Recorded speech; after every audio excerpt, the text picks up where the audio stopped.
All right, here's the big thing. How do I deal with rejection? Well, first of all,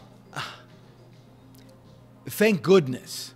I mean, if you're not getting rejected, you're not trying. My dad used to say, Denny, if you're not falling, you're not skiing. Like that's the thing. You gotta fall if you're gonna ski. Otherwise, you're never gonna learn. Rejection is the greatest thing ever. I mean, you got to learn to love it. It's like one of those good things. It's like an inexpensive lesson in life. I don't know why people are so opposed to rejection. I mean, you reject things all the time. You reject you waking up early, or you reject buying a certain thing because it's too much. You reject all day long, and you're not trying to offend anybody by not buying the Subway sandwich. I mean, I wanted a hamburger. I didn't want the Subway sandwich. Whatever. You're not rejecting. You're not harming them. You just don't want that product. That's how your customers are to you. And the more you get rejected and the more you can just be oblivious to it like it's nothing. Okay, you're allowed to say no. See you later, potato. There's 7.5 billion people on the planet. Who cares? So this is what you do.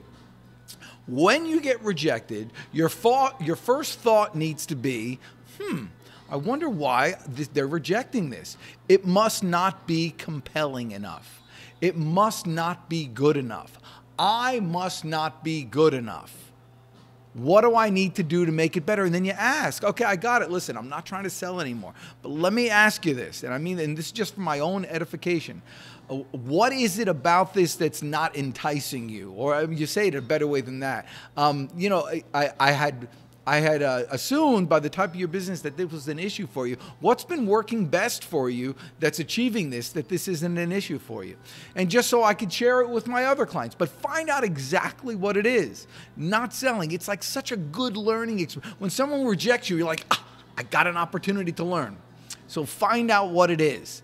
And then you work from there. So Gary Vaynerchuk says it differently. He says, when I get rejected or I have a setback like that, I take full responsibility. I say, okay, I'm blaming myself. Let me reset and go to something else. So that's what it is.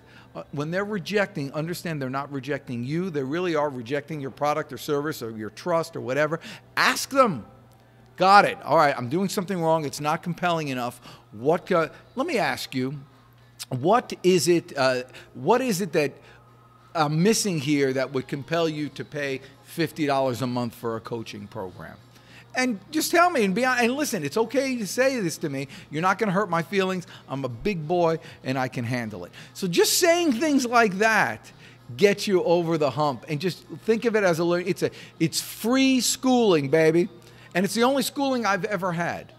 Complete and utter rejection. But the payoffs are huge. You know, I asked my wife out 26 times before she finally said yes. On the 27th time. And we're married 25 years now. It's totally worth it. Talk to you soon.